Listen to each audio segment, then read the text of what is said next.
আদায়ের নির্দেশ দিয়েছেন। একটি মাসালা আমাদেরকে জানতে হবে, সেটি হলো এই, আপনারা কাতার দিবসে যান, দাঁড়ায় থাকবেন না, মেহরবানি করে দাঁড়ায় থাকবেন না, আকাশের অবস্থা ভালো না। আমরা চেষ্টা করবো যথাসময় ইনশাআল্লাহ তাআলা জামাত শুরু করতে। আপনারা দাঁড়ায় না থেকে একটু কাতার দিবসে যান। আর ঈদগাহ কমিটির সদস্যদেরকে আমি দৃষ্টি আকর্ষণ করেছি, মেহরবানি করে কয়েকজন একটু স্বেচ্ছাসেবকের ভূমিকা পালন করেন, মেহরবানি করে দাঁড়িয়ে যান। আপনারা দাঁড়িয়ে কাতার সোজা করে মুসল্লিদেরকে একটু সহযোগিতা করুন। দ্রুত আমাদের কাতার বন্দী হওয়ার ব্যাপারে ঈদগাহ কমিটি যারা সদস্য আছেন, 2 জন 5 জন 10 জন দাঁড়িয়ে যান। আপনারা মেহরবানি করে একটু স্বেচ্ছাসেবকের ভূমিকা পালন করেন। যারা গন্ডির ভিতরে চলে এসেছেন, দাঁড়িয়ে না থাকে মেহরবানি করে, ওই দূরের কাতার দিয়েছেন কেন, সামনে চলে আসেন, সামনের থেকে ফাঁকা বন্ধ করে বসে যান। পালন করাও ফরজ। রাসূলুল্লাহ সাল্লাল্লাহু আলাইহি ওয়াসাল্লাম বলেছেন, মান আতা আল আমিরা ফাকাত আতাআনি ওয়া মান আতাআনি ফাকাত আতা আল্লাহ। যে আমিরের নির্দেশ পালন করলো সে আমার আনুগত্য করলো, যে আমার আনুগত্য করলো সে মহান আল্লাহ তাআলার আনুগত্য করলো। খলিফাতুল মুসলিমিন উমর ইবনে আব্দুল আজিজের যুগে যে ফরমান দেওয়া হয়েছে, এই ফরমানের বিপক্ষে যারা কথা বলে, ইসলামী শরীয়তের পরিভাষাটাকে বলে বাগাওয়াত। বাগাওয়াত মানে বিদ্রোহ। যারা এটা করে তাদেরকে বলে বাগী। বাগী মানে বিদ্রোহী, রাষ্ট্রদ্রোহী। যারা সাদাকাতুল ফিতর হিসেবে মুদ্রা দিয়ে আদায় হবে না কথা বলে, তারা ইসলামী শরীয়তের পরিভাষা হলো বাগী মানে বিদ্রোহী। ইসলামের বিধান অনুযায়ী ওদের মৃত্যুদণ্ড হবে। যারা খলিফাতুল মুসলিমিনের বিধানকে অগ্রাহ্য করে, বিরোধিতা করে, ইসলামী শরীয়তের পরিভাষা তাদেরকে বলা হয় বাগী, বিদ্রোহী বা রাষ্ট্রদ্রোহী। ইসলামের বিধান অনুযায়ী তাদের শাস্তি হলো মৃত্যুদণ্ড। অতএব হুঁশিয়ার, সাবধান। যারা একথা বলে যে মুদ্রা দিয়ে সাদাকাতুল ফিতর আদায় হবে না, ইসলামী শরীয়তের পরিভাষা তারা বাগী, তারা বিদ্রোহী। আল্লাহ তাআলা আমাদেরকে বুঝদান করেন। আপনারা দাঁড়িয়ে না থেকে কাতার দেন। যারা বাইরে আছেন ভিতরে চলে আসেন, একটু জোরে সোরে তাকবীর, নারায়ে তাকবীর, নারায়ে তাকবীর, নারায়ে তাকবীর। দিন ইসলাম জিন্দাবাদ, দিন ইসলাম জিন্দাবাদ, কোরআন মাজিদ জিন্দাবাদ, দিন ইসলাম জিন্দাবাদ, কোরআন মাজিদ জিন্দাবাদ।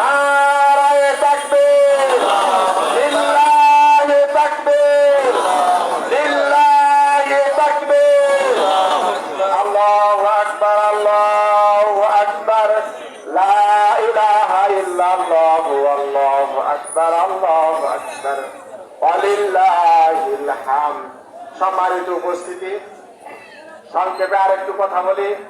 আপনারা দাঁড়ায় থাকবেন না, মেহরবানি করে কাতার দিয়ে বসে পড়েন। খুব দ্রুত আমরা জামাত শুরু করবো ইনশাআল্লাহ তাআলা। তারাবির নামাজ কয় রাকাত, এটা নিয়ে আমাদের দেশে একটা গন্ডগোল চলছে।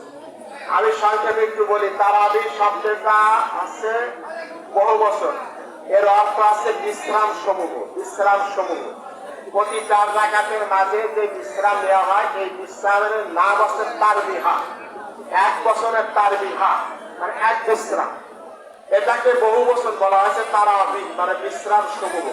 তার মানে হলো যে বিশ্রাম আরবিতে বছর 3, 1 বছর, 2 বছর, বহু বছর, ওয়াহিদ তাসনিয়া জমা। কিন্তু বাংলায় তো ইংরেজিতে 1 বছর আর বহু বছর। আরবিতে যেহেতু এটা বহু বছর, তাহলে তারবিহা কমপক্ষে 3টে হতে হবে, তা না হলে তো বহু বছরের শব্দ ব্যবহার করা যায় না। যারা বলে যে তারাবির নামাজ 8 রাকাত বা 12 রাকাত, 8 রাকাত হলে একটা তারবিয়া হয়, এটাকে তারাবি বলা যায় না, এটাকে বলা হয় তারবিহা। 1 তারবিহা, একটা বিশ্রাম। যদি 12 রাকাত হয় তাহলে তারবিয়া হয় 2টো, এটাকে আরবিতে বলে তারাবিহাতানি, 2টো তারবিয়া মানে 2টো বিশ্রাম। তাহলে যারা 8 রাকাত 12 রাকাত বলে, এরা আসছে উন্মাদ পাগল। এরা উন্মাদ পাগল, শুধু কাপড় পরে আসে এই, এরা পরিপূর্ণ পাগল। নাম বলছে যে বিশ্রাম সময়ের নামাজ, অথচ বিশ্রাম বলছে একটা, তাহলে নাম বহু বছর হবে কি করে? তাহলে নাম হবে তারবিহা।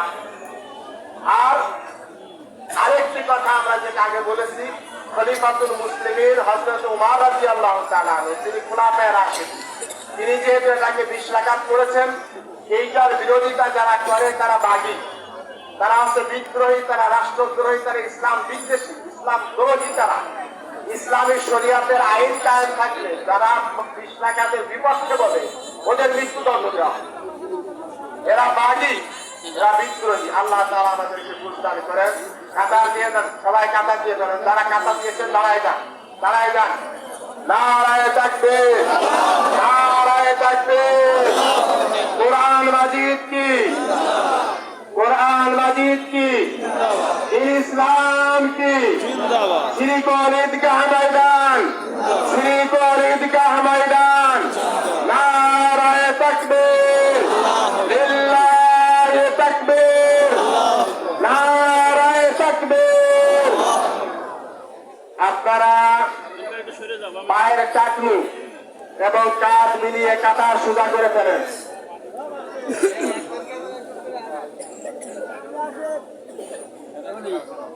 পায়ের টাকনু এবং কাঁধ মিলিয়ে কাতার সোজা করে ফেলুন। আপনি যান, আপনি যান, আপনি যান। মাঝে ফাঁকা রাখবেন না। দক্ষিণ পাশের দিকে ফাঁকা রয়েছে, ফাঁকা বন্ধ করেন। হ্যাঁ যান, মুড়ি অভিমানী আপনার ঈদগাহ ময়দানের দক্ষিণ পাশে ফাঁকা রয়েছে, ফাঁকা বন্ধ করেন। মানে বাচ্চা বলে যাতে আমার বাচ্চা বলে সমস্যা, আমি যেতাম।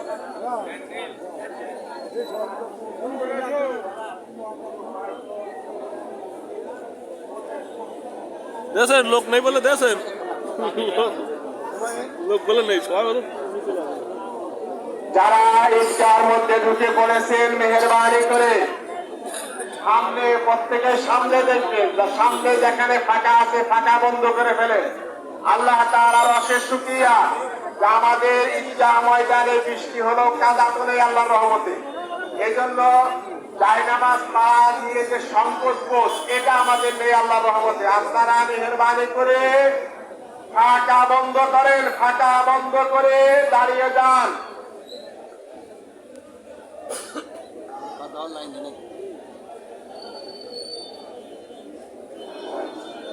আলহামদুলিল্লাহি রাব্বিল আলামিন, আসসালাতু ওয়াসসালামু আলা সাইয়্যিদিল মুরসালিন ওয়া আলা আলিহি ওয়া আসহাবিহি আজমাইন। আম্মা বাদ, দীর্ঘ 1 বছর পর আমরা আবার ঈদুল ফিতরের নামাজ পড়ার জন্য শ্রীকোল ঈদগাহ ময়দানে আমরা উপস্থিত হয়েছি। আপনারা সবাই যারা আগে আগে উপস্থিত হয়েছেন, ওয়েদারের অবস্থা তো আপনারা সবাই অবগত আছেন।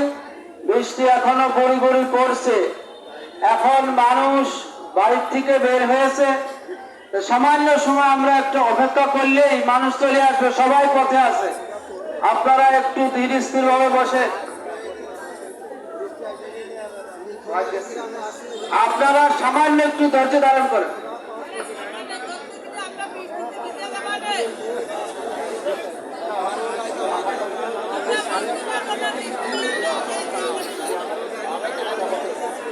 আমাদের মাঝ থেকে বিশেষ একটা মাস বিদায় নিয়েছে, যে মাসটা আল্লাহ তাআলা নিজেই ঘোষণা করেছেন ক্ষমার মাস, মাগফিরাতের মাস, ধৈর্যের মাস। আর ধৈর্যের ঠিকানা হলো জান্নাত। সেই মাস আমরা অতিক্রান্ত করেছি এবং আজকে যেদিন, এই দিনটাকে আল্লাহ তাআলা আকাশে পুরস্কারের দিন ঘোষণা করেছেন, পুরস্কারের দিন ঘোষণা করেছেন। যারা পবিত্র মাহে রমজানে সিয়াম সাধনা করেছেন এবং পূর্ণ হক আদায় করে ইবাদত বন্দেগী করেছেন, তাদের জন্য আজকে পুরস্কারের দিন। বলুন সুবহানাল্লাহ। এদিকে যখন বান্দারা ঈদগাহ ময়দানে খুতবা নামাজ নিয়ে ব্যস্ত থাকে, তখন আল্লাহ রাব্বুল আলামিন ফেরেশতাদের নিয়ে আকাশে একটা সম্মিলন করেন। কি করেন? সম্মিলন করেন আল্লাহ তাআলা আকাশে ফেরেশতাদের নিয়ে। আজকে আল্লাহ রাব্বুল আলামিন ফেরেশতাদের কাছে ঘোষণা করেন, আজকে আমার বান্দারা বাড়ির থেকে আমাকে স্মরণ করতে করতে যখন বের হচ্ছে, এবং তারা এই খুতবা দিচ্ছে, নামাজ পড়ছে, এই শ্রমিকের আমি কি পারিশ্রমিক দিব? আল্লাহর ফেরেশতারা তখন জবাব দেয় যে এদের জন্য আপনি পূর্ণ পারিশ্রমিক দান করেন। তখন আল্লাহ তাআলা বলেন, আমার ইজ্জতের, আমার সম্মানের, আমার বরত্বের, আমার শ্রেষ্ঠত্বের কসম, আমি আমার বান্দাদেরকে আমি মাফ করে দিলাম। আল্লাহ তাআলা ঘোষণা করেছেন আজকে মাফের দিন। তাই আপনারা যারা ঈদগাহ মাঠে উপস্থিত হয়েছেন, এটা বিশেষ বরকত, মাগফিরাত এবং মাফের দিন, প্রতিদানের দিন। এই দিনটা তো আমাদের 1 বছর পর ছাড়া আর ভাগ্যে জুটবে না। আজকে আমরা উপস্থিত হয়েছি যারা একটু আগে আগে হয়তো ইতস্তত বোধ করছি, অধৈর্য হয়ে যাচ্ছি। আপনারা অধৈর্য হবেন না, লোকজন সব চলে আসছে ইনশাআল্লাহ। এখনই জামাত হবে, এখনই জামাত হবে। আপনারা যারা বাইরে আছেন অতি তাড়াতাড়ি ঈদগাহ ময়দানে ঢুকে পড়েন, ঢুকে আপনারা কাতার সোজা করে দাঁড়িয়ে যান, এখনই জামাত হবে ইনশাআল্লাহ। আজকে আমরা দুনিয়ার বুকে এখনো যারা বেঁচে আছি, আমাদের বড় একটা অসুবিধা এটা যে সামাজিক বন্ধন আমাদের মধ্যে আজকে ছিন্ন হয়ে যাচ্ছে, মানুষের মানুষের সাথে সম্পর্ক খারাপ হয়ে যাচ্ছে।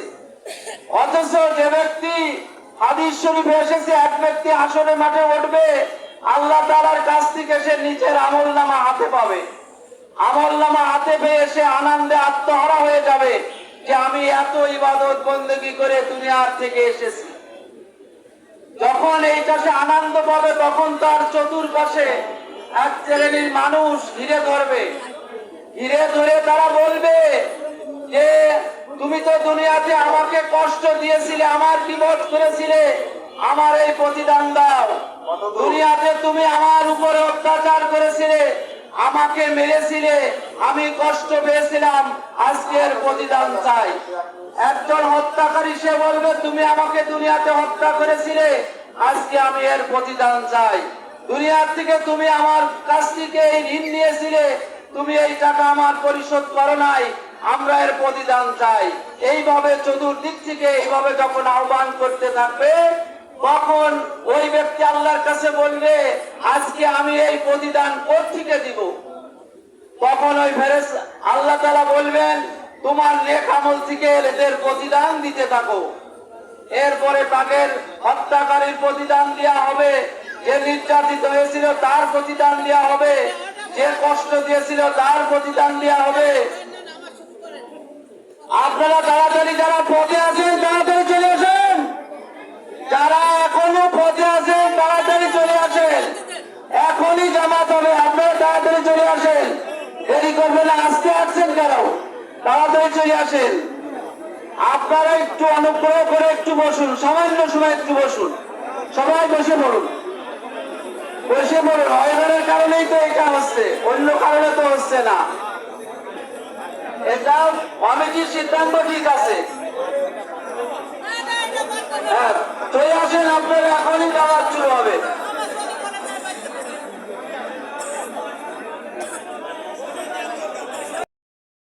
দ্বন্দ্ব এটা আপনার বাড়িতে, আপনার প্রতিবেশীদের মধ্যে, গ্রামের মধ্যে, সমাজের মধ্যে এটা আনবেন না। এই রাজনীতির কারণে গ্রামে, সমাজে, পাড়ায়, মহল্লায়, অঞ্চলে যে মারামারি, দ্বন্দ্ব, কলহ, হত্যা, মামলা, মোকদ্দমা, এইগুলো আপনারা একটু পরিহার করেন। দুনিয়াতেও বেঁচে যাবেন, দুনিয়াতেও শান্তিতে থাকবেন, পরকালেও শান্তিতে থাকবেন। যদি আপনারা এটা করেন, আপনি ফিতনা সৃষ্টি করবেন, ফিতনার মধ্যে আপনিই পড়বেন।